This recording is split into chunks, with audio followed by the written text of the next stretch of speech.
The truth about Mr. Black and Mr. White in Red Dead Redemption 2. When approaching Rhodes during Chapter 4, a stranger icon appears south of the town, just across the train tracks. At the marker, two prisoners in uniform are fighting. Having recently escaped, they have bounty posters out for their capture in Rhodes, $40 for each of them, and request that you go into town and remove them. But what did Mr. Black and Mr. White do in the first place to become wanted by the law of Rhodes? You know, them's bad men. Sure. Real unpleasant. Old Wendell White killed a farmer over some wages. White man he was and all.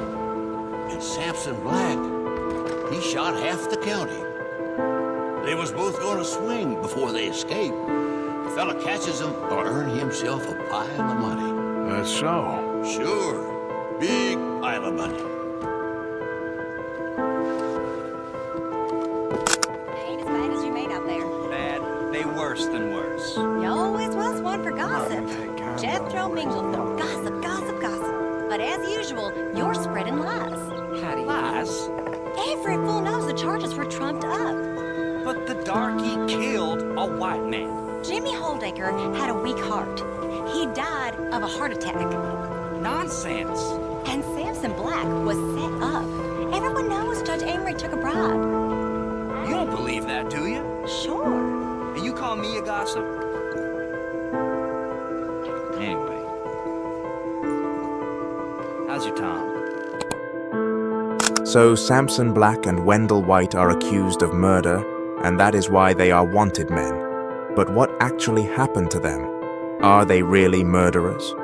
Here's what actually went down. Samson Black and Wendell White were attacked by a farmer named Jimmy Holdaker and fought back in self-defense. This resulted in Jimmy dying from a heart attack. In court, Judge Amory was bribed and sentenced both of them to prison on murder charges. The duo managed to escape from prison and camped out near Rhodes. This is where the player encounters them in the mission, The Ties That Bind Us. If the player decides to arrest them, the player hogties them and takes them both to the Rhodes Sheriff Office. The protagonist is then given a reward for the pair, and neither of them are seen again. If the player decides to remove the posters, the protagonist accepts their request. After being taken down, the posters are burnt in the player's campfire.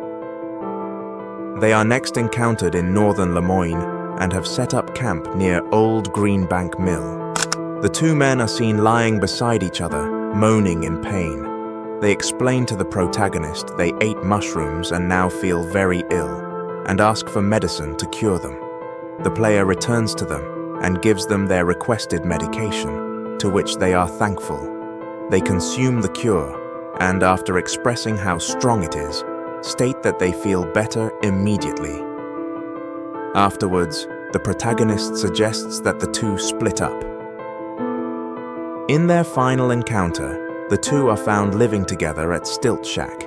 They greet the player, who is surprised that the men stayed together. The duo then get into an argument and Samson insults Wendell, so Wendell gets angry and goes back inside the cabin. Samson then realizes that he had offended Wendell and apologies for insulting him, after which Wendell accepts his apology and opens the door.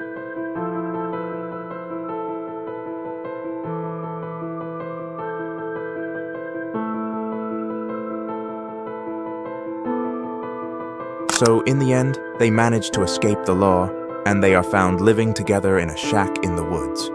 Their story doesn't really have a sequel from there. Nobody knows what happened to them then. Some people believe that they were eventually caught and sentenced to hang. Others believe they managed to flee to the south and start a new life. People started wondering as to maybe they were secretly lovers, but they hid it because homosexuality wasn't popular back then. Others believe that their story was based off of a movie called The Defiant Ones, where a black and a white man escape a prison car but are chained together and are forced to work together for their freedom. This mission is still conspicuous and mysterious, and people still don't really know what its purpose is. But that was the story of Mr. Black and Mr. White.